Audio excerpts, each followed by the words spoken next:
Sharmayne, that little sugar sample, that she has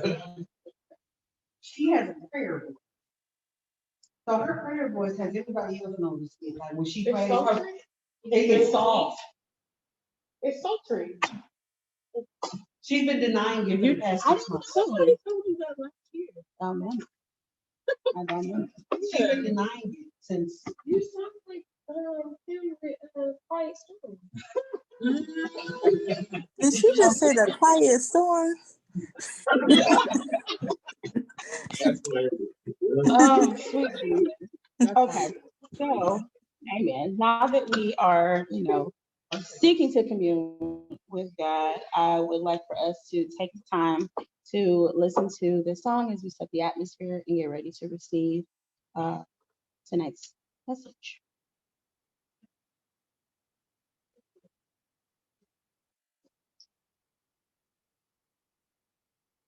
Give me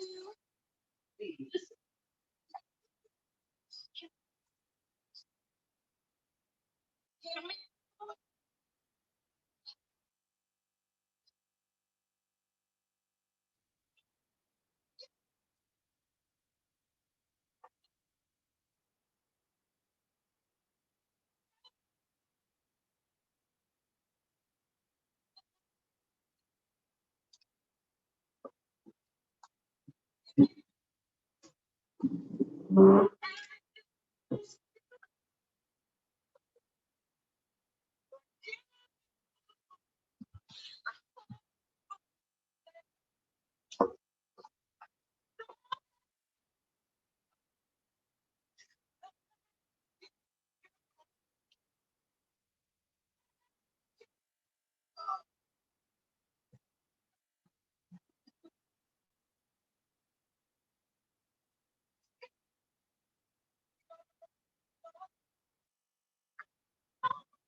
we hear the singer's words, give me you, everything else will wait. When we hear the desperation in her voice, we hear the intentionality, like I am desperate for you. I'm willing to move any and everything else out of the way so that you can come in and do what it is that I'm asking you to do or whatever you deem necessary to do in this moment. And I would argue that just as passionately as she is crying out to God for all of him, I would argue that God is often asking the same thing of us. He is concerned with every aspect of who we are. And Mark 5 shows us multiple instances of this idea that God is concerned with the totality of us, our whole selves. We hear songs about how God has made us whole, but I am just now seeing that he is more than capable of extending blessings that make us whole. And we see it, I see it in Mark 5. Go with me, verse 15. Mark 5, verse 15. And I don't have a specific part of this chapter because I can see it all through. So just rock with me. I hope it blesses you. Amen. So Mark 5, verse 15. When they came to Jesus, they saw the man who had been possessed by the legion of demons sitting there dressed and in his right mind, and they were afraid. This is the same man that Jesus found in a cemetery, having broken the chains that were supposed to bind him. In verse 5 says, night and day among the tombs and in the hills, he would cry out and cut himself with stones. Now, the first time I heard this, I was at my old church, and my pastor said something along the lines of, be careful that you don't find comfort in dead places. And that was good. But I would argue most of us have already been working on that. Ridding yourself of people and situations that weren't good for you. Most of last year, we couldn't get to them anyway because everything was shut down. So we really didn't have a choice. But something the man said to Jesus speaks to a deeper issue for me. In verse 7, the man fell on his knees and cried out to Jesus, what do you want with me, Jesus, Son of the Most High? In God's name, please don't torture me. And to me, that speaks to a dead mindset. Because maybe he was banished to the cemetery because the town was afraid of him. Or maybe he went there on his own. Maybe he thought that that was the best place for him. We don't know what his family situation was like. So maybe he thought something along the lines of, I can't do any more damage here because these people are already dead. Maybe he thought Jesus was going to condemn him, so he decided to cut him off at the pass. Please don't say or do anything that will make me feel worse than what I already do. And I know I'm guilty of this, and maybe you are too, but I have to catch myself from replaying mistakes over and over again in my head. It's dead thinking because it literally leads to a dead end. In the few moments of coherent thought that this man could muster, he revealed that he was holding on to these thoughts for so long that he couldn't even entertain that anything else was possible. That there was a scenario where he wouldn't be tormented. He recognized Jesus as the Son of God, but the irony is he couldn't wrap his mind around the power that came with that. So my point is this. No matter what dead end we've thought ourselves into, God is always able to get us out as long as we acknowledge him. What's the holistic blessing? Jesus drove the impure spirits out of the man and sent him back home to his family. We see it in verse 19. Jesus was getting ready to leave after he had healed the man and get in his boat, and the man wanted to come with him, of course. He wanted to follow him. But Jesus told the man in verse 19, go home to your own people and tell them how much the Lord has done for you and how much mercy he has had on you. So Jesus restored his mind and gave him the opportunity to be reunited with his people. He even sent the unclean spirits into the pigs that were grazing nearby, and they walked off the cliff. He sent unclean spirits into unclean animals so they couldn't be dispersed into the town to do any more torment or damage to anybody else. Holistic blessings. And he continues extending these types of blessings next when he encounters the woman with the issue of blood. Everybody was crowding around Jesus. In modern day, they would be trying to get a selfie posted on their timeline, all of that. But this woman was committed. She had committed multiple crimes just by being in the crowd, let alone trying to touch Jesus.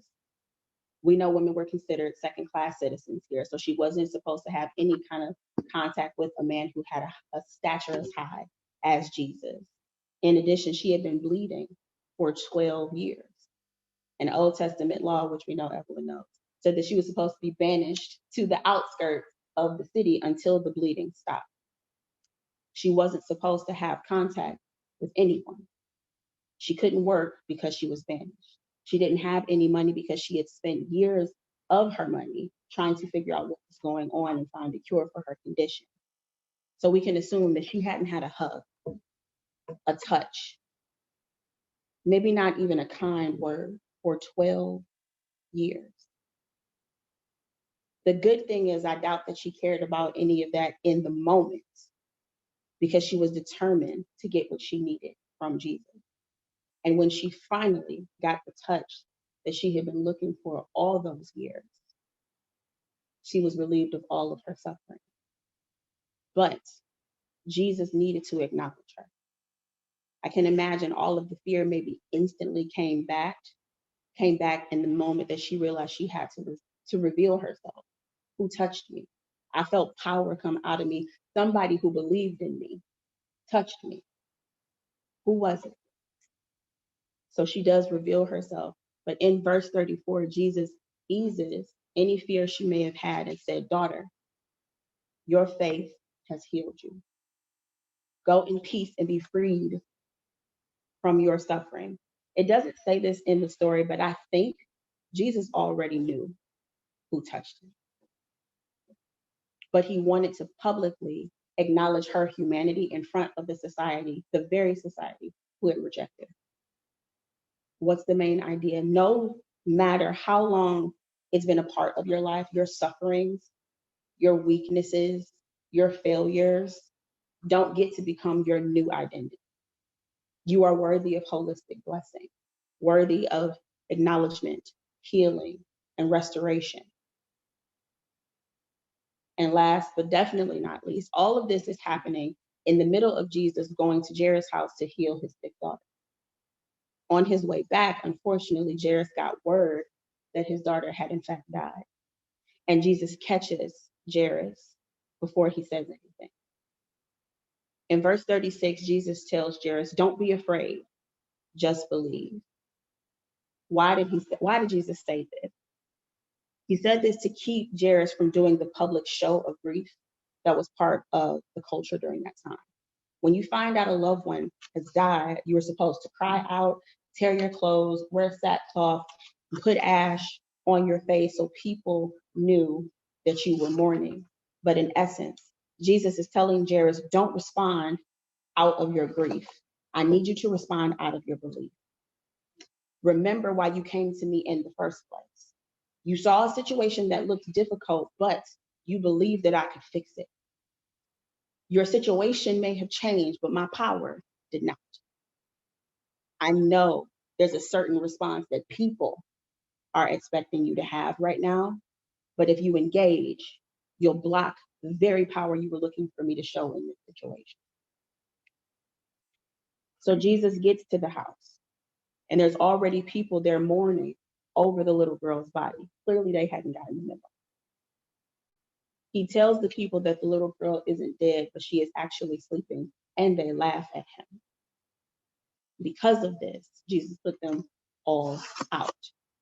Then he took Jairus and his wife and the 3 disciples that were with him into the room where the little girl was. He took her hand in his and said, "Little girl, get up." And verse 42 says, immediately the girl stood up and began to walk around. Verse 43, he gave strict orders not to let anyone know about this. And then he told them to give the little girl something to eat. And we are closing out. There's a few points I need to be able to make in this last story. Of course, what's the holistic blessing? Jairus received something that people said was dead. Jesus revived something that people said was dead, and he restored a family. But then we see a juxtaposition. Why is it that the man with the spirits was told to go and tell everybody what happened? But Jairus was told, don't say anything to anybody. Sometimes God needs to show people miracles and blessings.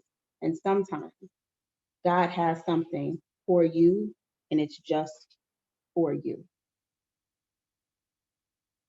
So Jesus told Jairus to believe, which essentially means that there was a promise that he could hold on to. He wouldn't have told him to believe if there wasn't something to believe in. Remove yourself from situations and people that could damage or diminish the vision, power, and promise that God has placed over your life. You have to protect your promise at all costs, even sometimes from yourself. Because had Jairus started that outward display of grief, it would have tied Jesus' hands. Not only do you have to protect your promise, you have to feed your promise. He told them to give the little girl something to eat. You have to feed your promise so it can thrive. If it's a business, do the research, volunteer, reach out to someone who's already in the position. If you feel like God has promised you a child, connect with mothers, sow into them. Whatever it is, whatever promise God has given you, you have to do the work to protect it so that it can thrive, to fully manifest. And that's we hear that word a lot in today's society. It's a real hot topic. But I think one of the things that is really important that people are missing is the work that comes from the manifestation. You can want good grades all day long, but if you're not studying, it's not happening. So there's a level of responsibility and accountability that we have to have for whatever we want to manifest.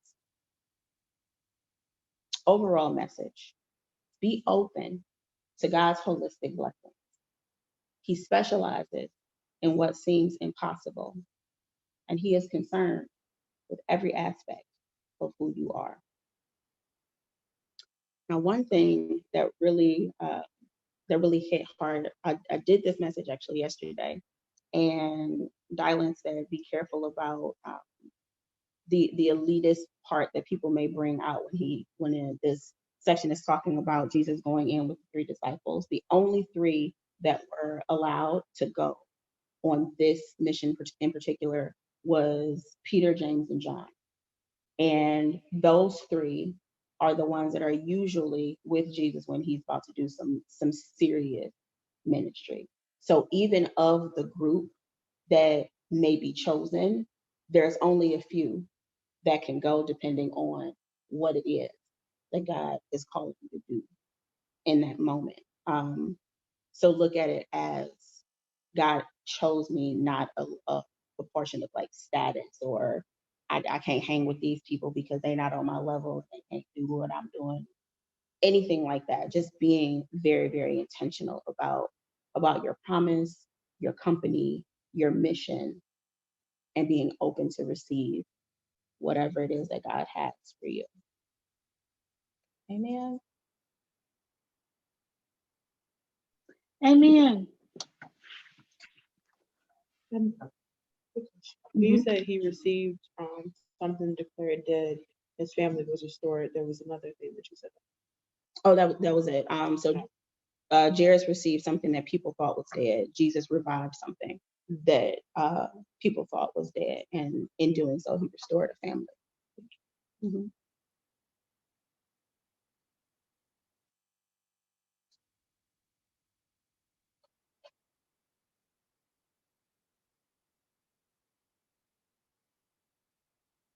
Giving you all a little time to process, but I need you all to talk back to me what part resonated with you, the questions or anything like that. Still can't get over